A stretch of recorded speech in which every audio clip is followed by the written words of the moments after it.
Comment la vie est-elle apparue? Dieu est la source de la vie, selon le psaume 36e, verset 9. Le croyez-vous? Certains pensent que la vie est apparue par hasard. Mais si c'est le cas, nous sommes le résultat d'un accident. Par contre, si c'est Dieu qui a créé la vie, elle a forcément un sens, un but, un pourquoi. Dans cette vidéo, nous allons voir ce que la Bible dit à propos de l'origine de la vie et pourquoi il est raisonnable d'y croire. Comment l'univers est-il apparu? La Bible déclare « Au commencement, Dieu créa le ciel et la terre », selon Genèse chapitre 1, verset 1. La plupart des scientifiques sont d'accord pour dire que l'univers a eu un commencement. Comment Dieu l'a-t-il créé? Il s'est servi de sa force agissante, c'est-à-dire de son Esprit Saint, pour faire tout ce qui existe dans l'univers, les galaxies, les étoiles, les planètes, etc. C'est ce que nous dit Genèse chapitre 1, verset 2. Pourquoi Dieu a-t-il créé la terre? Jéhovah n'a pas créé la terre pour rien, mais il l'a formée pour être habitée, selon Isaïe chapitre 45, le verset 18. Il a conçu notre planète pour que les humains y vivent confortablement et pour toujours. Prenons ensemble Isaïe chapitre 40, verset 28. Ce passage nous dit « Ne sais-tu pas? N'as-tu pas entendu? Jéhovah, le Créateur de la terre d'une extrémité à l'autre, est Dieu pour toute l'éternité. Jamais il ne se fatigue ni ne s'épuise. Son intelligence est inscrutable. » Le chapitre 42, le verset 5 nous dit « Voici ce que dit le vrai Dieu, Jéhovah, le Créateur du ciel et le grand Dieu qui l'a entendu. Celui qui a formé la terre et ses produits, celui qui donne le souffle à ses habitants et l'esprit à ceux qui y marchent. »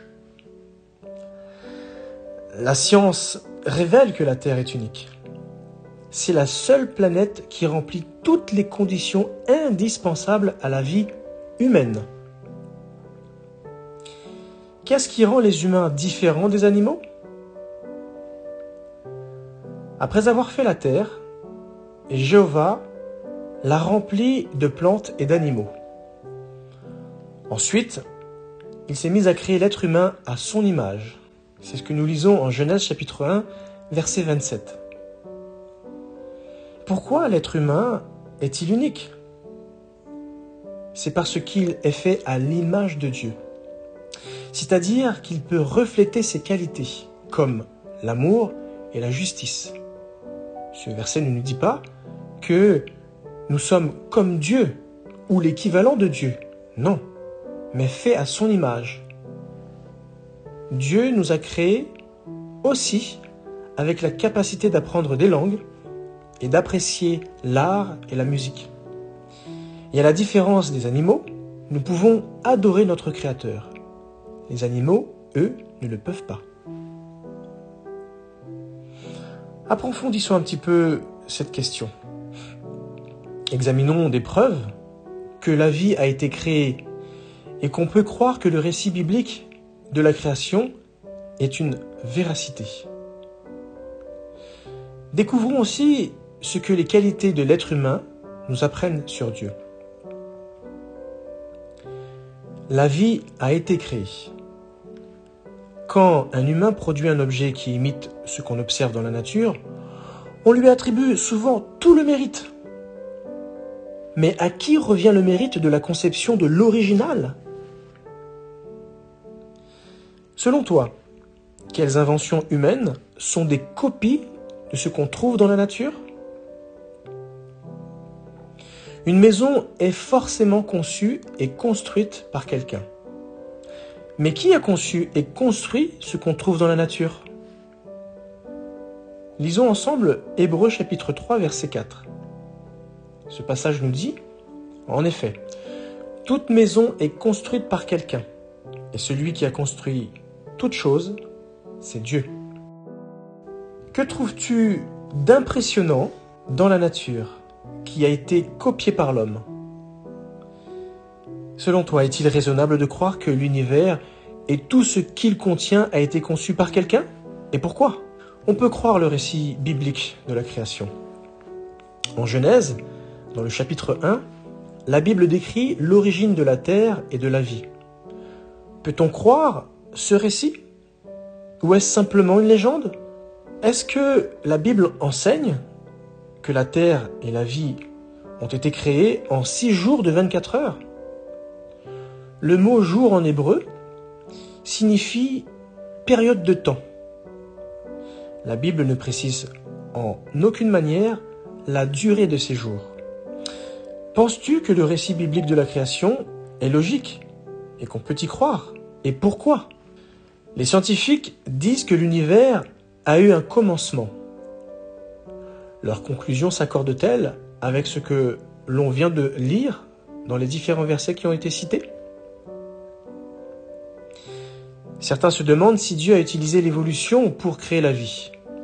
Regardons ce que Genèse chapitre 1 verset 21 nous dit. Et Dieu se mit à créer les grands animaux marins et tous les animaux qui se déplacent et qui foisonnent dans les eaux, selon leur espèce, et tous les animaux ailés qui volent, selon leur espèce. Alors Dieu vit que c'était bon. Le verset 25 nous dit: Dieu se mit à faire les animaux sauvages de la terre selon leur espèce, les animaux domestiques selon leur espèce, et tous les animaux rampants sur le sol selon leur espèce. Alors Dieu vit que c'était bon. Et le verset 27. Et Dieu se mit à créer l'être humain à son image. À l'image de Dieu, il le créa. Il les créa hommes et femmes.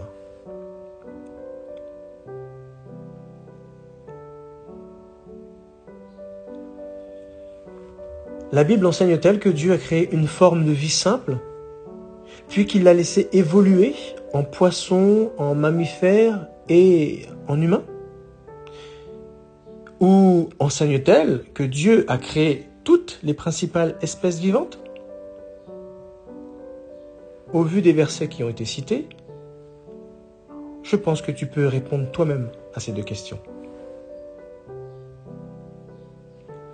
Les humains sont des créatures incomparables. Jéhovah nous a créés avec des caractéristiques qui nous différencient des animaux. Regardons ensemble ce que Genèse chapitre 1 verset 26 nous dit. Puis Dieu dit, faisons l'être humain à notre image, à notre ressemblance, et qu'il tienne dans la soumission les poissons de la mer, les animaux ailés du ciel, les animaux domestiques, toute la terre et tous les animaux rampants qui se déplacent sur la terre. En tant qu'être humain, nous avons la capacité de donner de l'amour et d'être compatissants. Étant donné que nous sommes faits à l'image de Dieu, selon toi, qu'est-ce que cela révèle sur la personnalité de Dieu? On entend parfois dire « Oui, mais le récit biblique de la création est une légende. » Mais toi, qu'en dis-tu? Et pourquoi penses-tu comme ça? En bref, Jéhovah a créé l'univers et toutes les formes de vie. Es-tu d'accord avec ça?